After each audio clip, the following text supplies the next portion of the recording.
The desert air hung heavy over Prescott, Arizona on that autumn morning in 1988 when a pile of smoldering trash caught the attention of passers-by near the outskirts of town. What they discovered among the ashes would haunt this tight-knit community for more than 3 decades.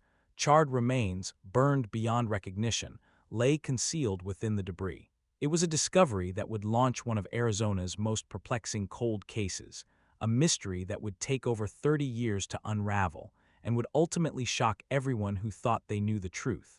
The victim was a young woman, just 19 years old, full of life and contradictions. She was rowdy yet compassionate, someone who brought energy into every room she entered. Her name was Pamela Pitts, though friends simply called her Pam. She had moved to Prescott with dreams and ambitions, sharing a small house on Lincoln Street with 2 roommates. The arrangement was supposed to be temporary, just a stepping stone toward something better. Pam had recently confided in her father Paul during a quiet dinner that she was already having second thoughts about the living situation. There were tensions brewing beneath the surface, disputes over money and rent that were becoming increasingly difficult to ignore. On September 16, 1988, Pam Pitts vanished without a trace. Her father reported her missing when she failed to come home or contact him, which was unusual for his daughter despite her free-spirited nature. The community began to worry. Search efforts were organized, and friends distributed flyers with her photograph. For 13 agonizing days, there were no answers, no leads, no sign of what might have happened to the young woman. Then came the grim discovery in that pile of burning trash outside Prescott, a finding that would transform a missing person case into something far more sinister. Identifying the remains proved extraordinarily challenging due to the extensive burns that had consumed the body. Investigators turned to dental records, the only reliable method available given the condition of the remains. The confirmation came back, and it was the news that Paul Pitts had been dreading. The charred body was his daughter Pamela. The first question that tore through his mind was one that would echo through the years ahead. Who could do something like this? Why would somebody do this to Pam? The senselessness of it all was overwhelming, made worse by the brutality evident in how her body had been disposed of. Detectives with the Yavapai County Sheriff's Office immediately launched a homicide investigation, though they faced significant obstacles from the start. The fire had destroyed most physical evidence. There were no clear witnesses, no obvious suspects, and the circumstances surrounding her death remained murky.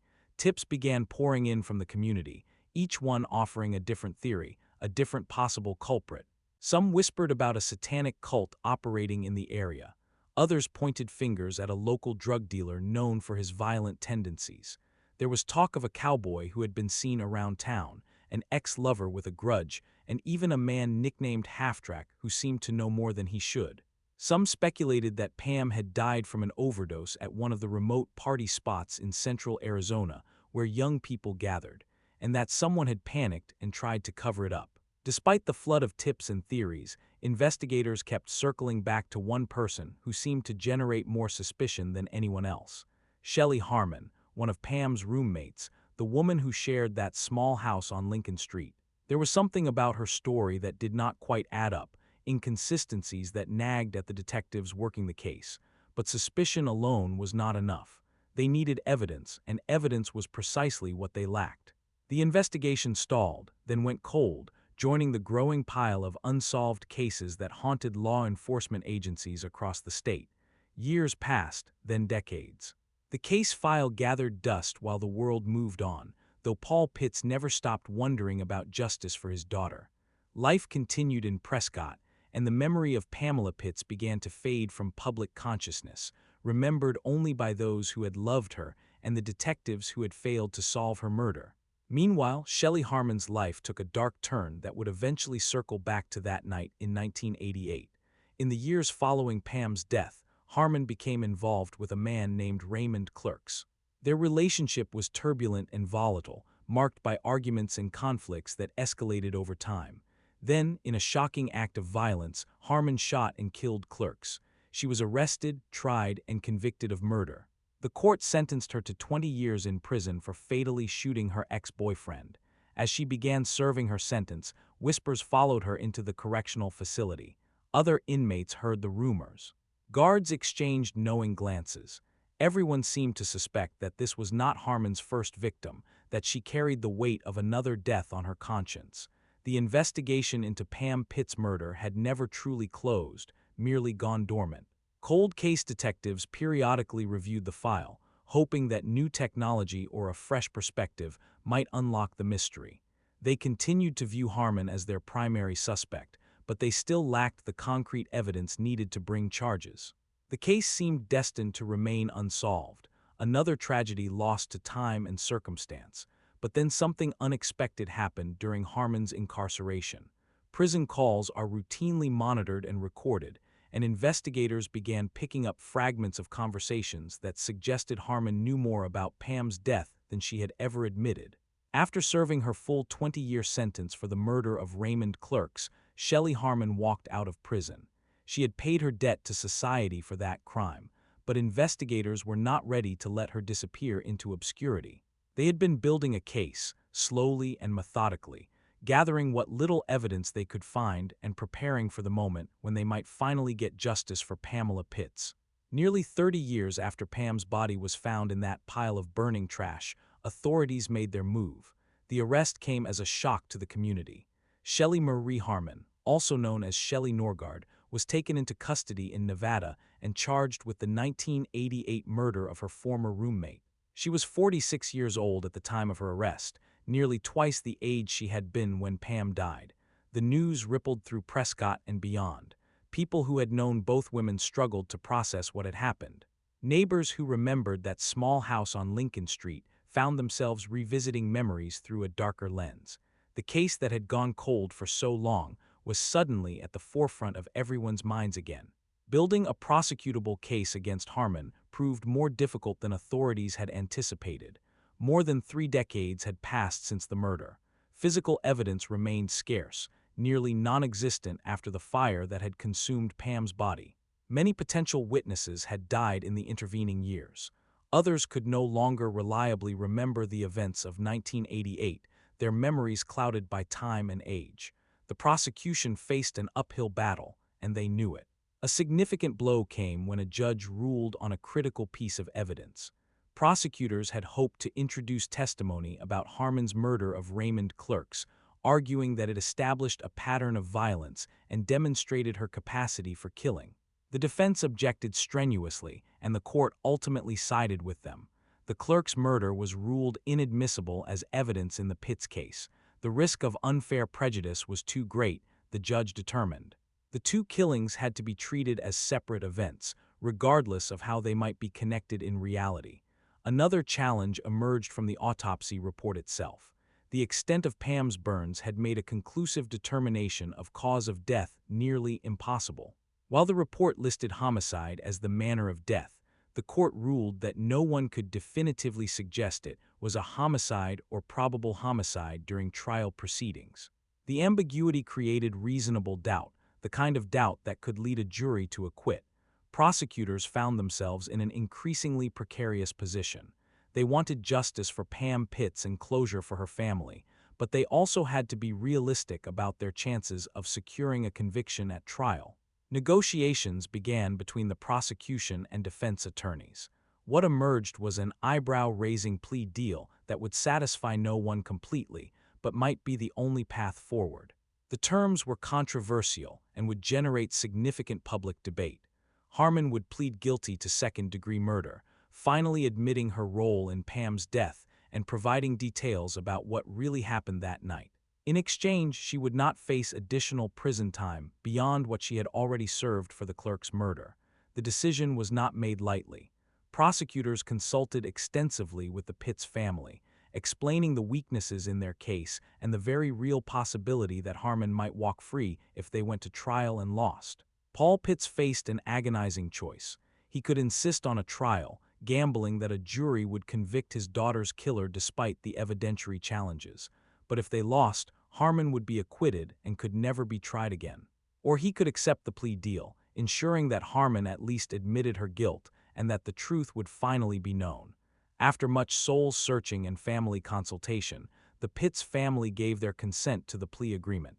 They wanted answers more than they wanted vengeance. They needed to know what had happened to Pam, even if the punishment seemed inadequate to the crime. In March of 2021, more than 32 years after Pamela Pitts died, Shelley Harmon stood before a judge and pleaded guilty to second-degree murder. For the first time, she publicly acknowledged what she had done and explained the events that led to her roommate's death. The courtroom was silent as she began to speak, her words finally breaking decades of silence and speculation. Harmon recounted that she had been upset with Pam over financial issues that had been festering for weeks. Pam was late on her share of the rent, and she had overdrawn their joint bank account. The disputes had created tension in the household, and Harmon's anger had been building. When Pam announced her intention to move back home with her father, Harmon felt betrayed and furious. On the night of September 16, 1988, Harmon went looking for Pam. She found her at a local party, a gathering where young people had come together to drink and socialize. The confrontation began with harsh words, accusations hurled back and forth as years of resentment bubbled to the surface. The argument escalated quickly, spiraling out of control in the way that alcohol-fueled disputes often do. Then it turned physical. Harmon admitted that she struck Pam, knocking her to the ground. But she did not stop there. In a rage she would later describe as losing control completely, Harmon beat Pam repeatedly against the ground. She kept hitting her again and again, driven by a fury that overwhelmed any sense of reason or restraint. Pam tried to fight back, but she was overpowered. The beating continued until Pam stopped moving, until she was no longer breathing. Harmon had killed her roommate over rent money and a bank account, over petty financial disputes that could have been resolved in a dozen different ways. The senselessness of it was staggering.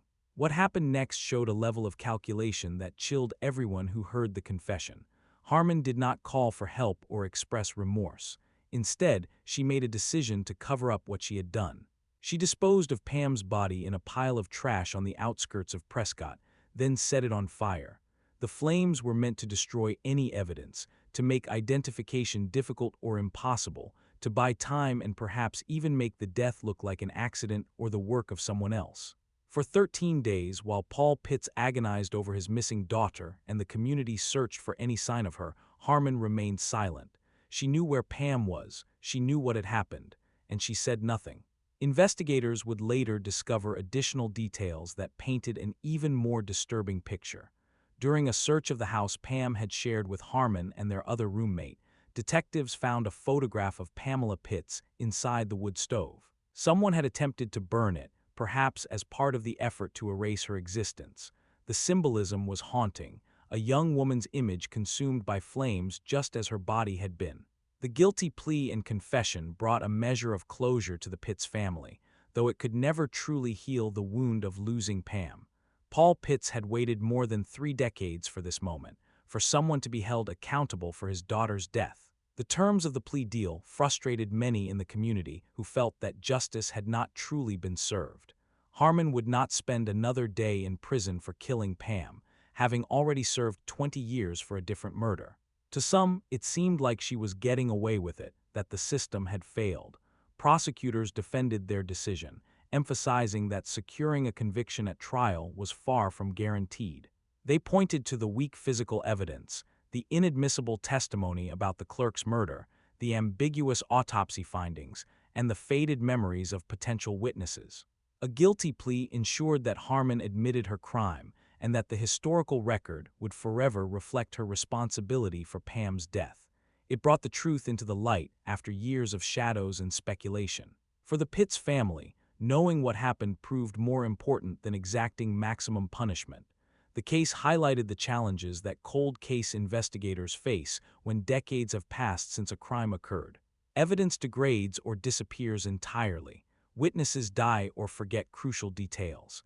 Legal standards evolve, and what might have been admissible evidence years ago may no longer meet current requirements. Technology advances and can sometimes provide breakthroughs, but in cases where physical evidence was destroyed by fire or other means, even modern forensic techniques have limitations. The Pam Pitts case succeeded only because investigators never gave up, because they continued to monitor Harmon even after she was imprisoned for another crime, and because they were willing to accept an imperfect resolution rather than risk total failure.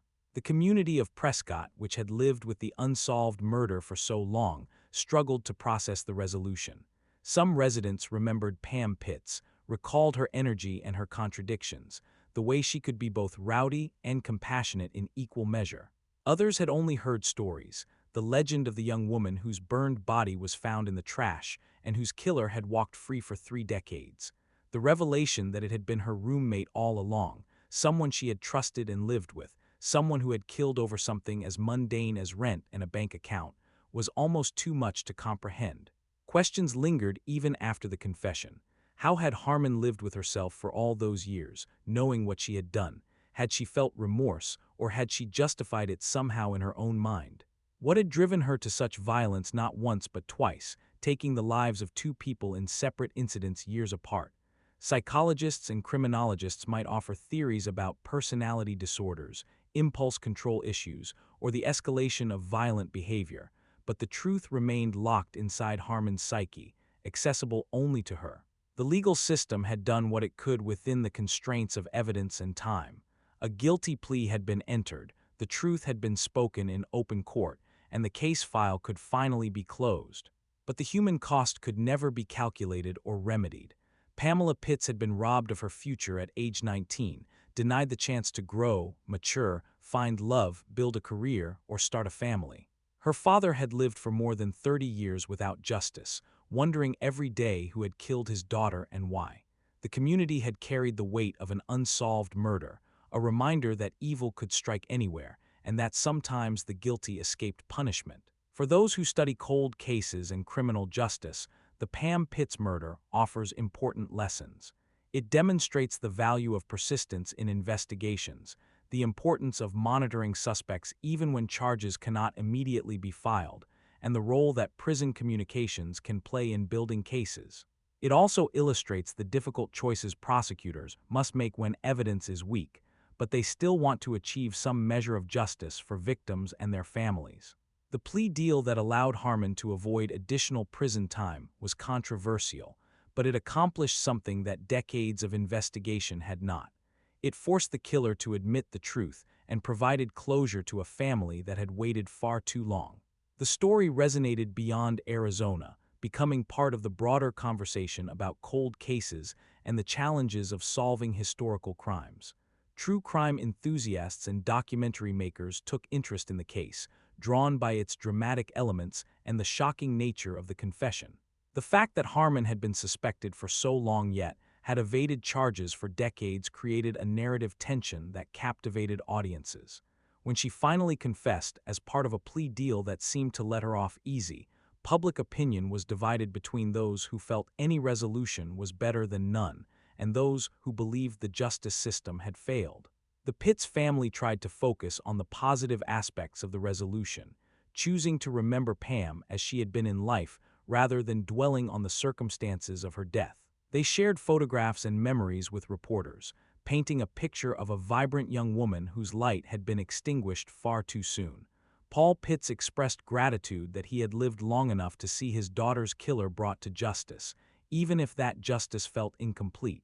He acknowledged that the plea deal was not what he would have wanted ideally, but he understood the pragmatic reasons behind it and accepted that sometimes imperfect outcomes are the only ones available. In Prescott, residents who remembered 1988 found themselves transported back to that autumn when a young woman disappeared and was found burned in a pile of trash. The passage of more than 3 decades had not erased the memory, merely softened its edges. Now, with the case solved and the killer identified, they could finally let go of the lingering unease that comes with unsolved crimes. The boogeyman had a name and face. The mystery had an answer, however unsatisfying some might find it. Law enforcement officials involved in the case reflected on the long journey from that initial discovery to the eventual confession. Cold case detectives talked about the frustration of knowing who likely committed a crime, but being unable to prove it in court. They discussed the breakthroughs that came from monitoring Harmon's prison calls and the careful work of building a circumstantial case when physical evidence was lacking. They acknowledged the limitations they faced and the difficult decision to accept a plea deal rather than risk acquittal at trial. The case also sparked discussions about the nature of violence and how seemingly ordinary disputes can escalate into tragedy. Pam and Harmon had been roommates, sharing a home and presumably some level of friendship or at least cordial coexistence. The fact that arguments over rent and a bank account could lead to murder seemed almost incomprehensible. Yet domestic disputes, including those between roommates, account for a significant percentage of homicides.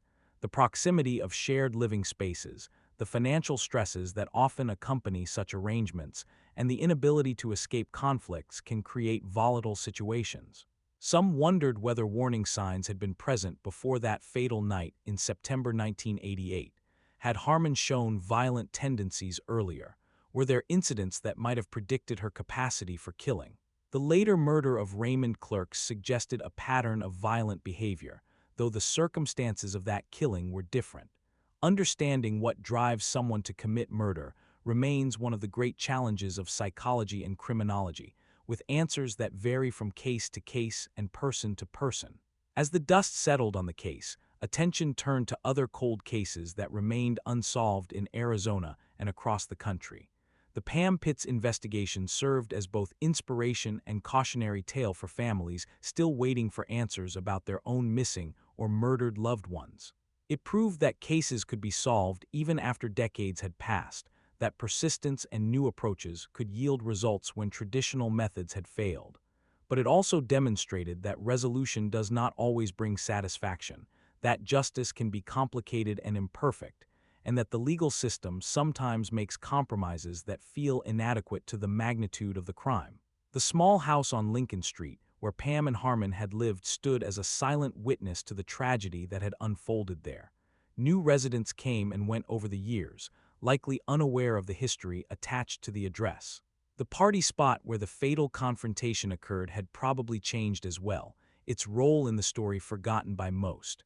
But the memory of Pamela Pitts endured, kept alive by her family and by those who refused to let her story be forgotten. In the end, the case illustrated fundamental truths about crime, justice, and human nature. Evil can wear an ordinary face and hide behind everyday relationships. Violence can erupt from seemingly trivial causes. The truth can remain hidden for decades but may eventually emerge. Justice, when it finally comes, may not look the way we expect or hope. And the impact of a single act of violence ripples outward through time, affecting not just the immediate victim but families, communities, and countless others who hear the story and are reminded of how fragile life can be and how important it is to seek truth and accountability, no matter how long the journey takes.